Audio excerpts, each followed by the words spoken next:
tous et bienvenue dans ce nouveau type de format sur l'entreprise Amont. Donc ça fait un moment que j'y réfléchis maintenant et l'idée c'est de vous présenter comment, à travers des petites vidéos de 10 à 15 minutes que je posterai toutes les 2 à 3 semaines, l'actualité de l'ETA, les nouveautés, les petites success stories aussi, à travers des petits témoignages soit clients, soit chauffeurs, pour vous présenter aussi les membres de notre équipe. L'idée c'est de vraiment mettre en avant ces personnes qui font l'entreprise et de vous présenter aussi les nouveautés comme je le disais, parce qu'aujourd'hui on a un renouvellement sur le parc et quand il y a des arrivées de nouvelles technologies, vous clientèle et du moins nous en tant qu'ETA, ça nous permet aussi de mieux établir toutes les informations qui gravitent autour des technologies dans lesquelles on investit chaque jour. Et en fin de compte, ce moyen d'information sera un appui pour nous, pour vous diffuser et puis mieux vous faire connaître ce qui se passe réellement sur l'entreprise au quotidien. Bon, assez parlé de moi et de cette mini-série, maintenant je vais vous partager une petite vidéo en fin de compte où on a eu une success story. Donc pour vous remettre un petit peu dans le contexte et pour vous expliquer tout ça, c'est une histoire en fait qui s'est déroulée durant l'ensilage dernier sur la commune de Plaintel dans le 22. Et ce client-là, en fin de compte, a l'habitude de nous demander 2 ensileuses pour avoir un certain débit de chantier, puisque sa demande et sa requête, c'est de faire son ensilage sur 2 à 3 jours. Ce qui s'est passé concrètement, c'est qu'au départ de l'entreprise, notre premier tracteur tasser est tombé en panne. Ensuite, on est arrivé sur le chantier, la deuxième ensileuse a eu un faisceau qui a lâché, donc elle a été en panne pendant 2 heures. Je vous cache pas que c'était le branle-bas de combat sur le site de l'entreprise parce qu'il a fallu trouver des solutions et très rapidement. Comme je vous le disais, donc l'aspect multisite, ça a été d'appeler une troisième ensileuse pour venir en renfort de l'ensileuse qui tournait encore, pour éviter de prendre du retard sur le chantier et pour répondre à la satisfaction client. Et une fois que l'ensileuse, du moins la 9009, a pu être dépannée, on a décidé de demander au client si ça le dérangeait de conserver ces 3 ensileuses. Et au contraire, il était même content de conserver ce débit de chantier. Et donc la logistique a été faite et tenue avec une telle rigueur que aucune des machines ont attendu sur le chantier. Et en fin de compte, le 3e tasseur est arrivé aussi dans la matinée. Et donc ça a permis de rattraper le retard en quelque sorte, parce qu'aujourd'hui les clients demandent de la réactivité, de la performance, bien évidemment de la qualité dans le travail. Et donc ce cas concret en fin de compte, aujourd'hui c'est comme un exemple pour nous. Et donc j'ai voulu vous partager ça à travers cette vidéo. Mais du coup je vais arrêter d'en parler puisque j'ai décidé d'aller les voir à tête froide là pendant l'hiver pour échanger avec eux et puis pour avoir un peu leur retour à ce sujet. Donc je voulais vous partager ça. Je vous souhaite donc une bonne vidéo et profitez bien.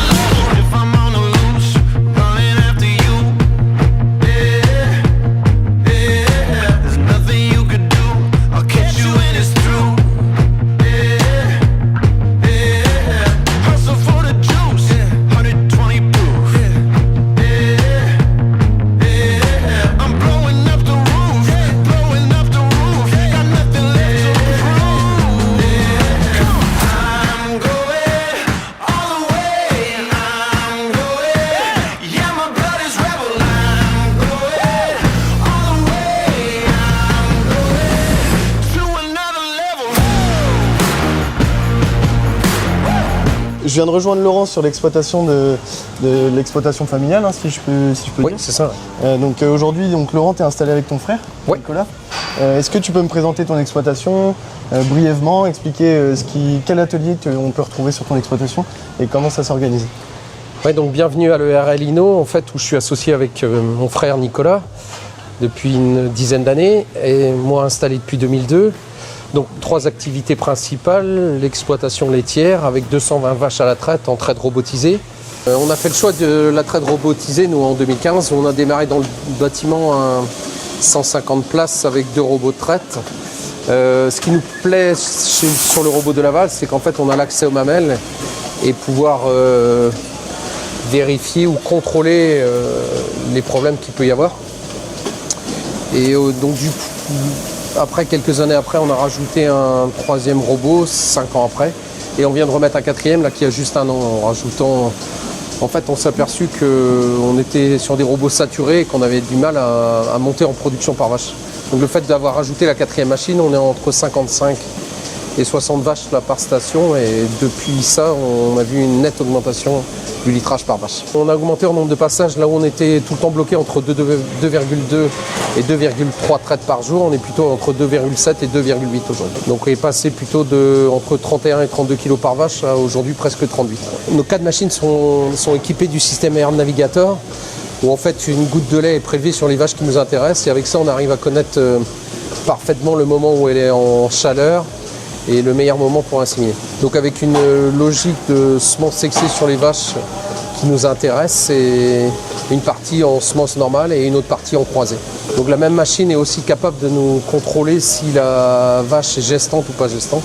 Donc on a arrêté les échographies là depuis le passage au VMS V310. On est sorti d'air paillé, on le jette sur sûre avec racleur. Le lisier raclé 9 fois par jour est directement envoyé dans le digesteur par une pompe, sans aucune action humaine.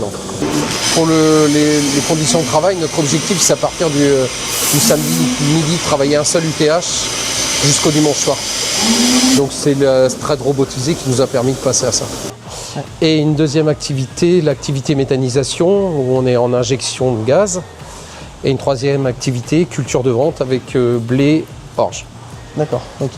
Et donc aujourd'hui, comment est-ce que tu gères ton élevage au niveau de l'alimentation, de la répartition du moins de tes fourrages? Parce que, enfin, si je comprends bien, donc moi aujourd'hui je suis venu pour échanger avec vous sur le chantier d'ensilage qui a eu lieu cet automne. Oui. Comment est-ce que ça se passe au niveau de la répartition, de l'alimentation, au niveau des effluents d'élevage, ce qui va sur la méta? Est-ce que tu peux m'en dire plus? Alors en fait, la totalité des effluents d'élevage, là, depuis le mois d'avril, le départ de notre méthanisation, enfin la mise en route de notre méthanisation, la totalité des effluents d'élevage passe par la méthanisation. Donc sont récupérés et mis dans le digesteur. Okay. Et autrement, la base de l'alimentation des vaches laitières, c'est autour de 80% d'ensilage de maïs. Et le reste, c'est en ensilage d'herbe. Et on a la totalité de la surface dans un rayon de 7 km. Et donc aujourd'hui, vous faites appel à des ETA donc, pour faire certaines prestations. Au niveau des chantiers, au niveau de la répartition, comment est-ce que vous faites globalement? Alors en fait, toute la partie culture est faite par nous-mêmes. Et les deux activités qu'on réserve à l'entreprise de travaux agricoles, c'est l'activité récolte, donc avec la moisson d'un côté, et les ensilages de l'autre, donc avec l'ensilage d'herbe et l'ensilage de maïs. D'accord. Donc toute la partie ensilage est réalisée par l'entreprise Amont là, depuis les 4 dernières années. Ce qu'on cherche principalement, c'est de la puissance machine, déjà pour qu'on ne sollicite pas trop longtemps nos collègues. En fait, il ne faut pas que le chantier dure longtemps. On se dit 3 jours maximum, c'est aussi ce qu'on va rendre chez les autres, donc on voulait un équilibre sur le chantier. Donc c'est pour ça que ça nous intéresse d'avoir vraiment de la machine puissante. Pour le chantier de cette année, en fait, on était au départ avec 2 ensileuses, 2 tasseurs qu'on prend systématiquement à l'entreprise, et nous on est 13 remorques entre les nôtres en propriété pour 4, et puis 9 personnes extérieures, 9 collègues qui viennent nous aider. Ah oui, d'accord, donc ça fait un peu de monde à gérer aussi. Ouais, bah ça fait entre 20 et 25 personnes le midi à table, quoi. Ah oui, d'accord. Ouais. Ça fait du monde, effectivement. Ouais, ça fait du monde. Donc sur la partie organisation de chantier, si ça t'intéresse d'en parler avec Nicolas, c'est plutôt lui qui gère. Il est juste en dessous, tu pars le retrouver. Ok, ça marche. Merci Arthur, salut.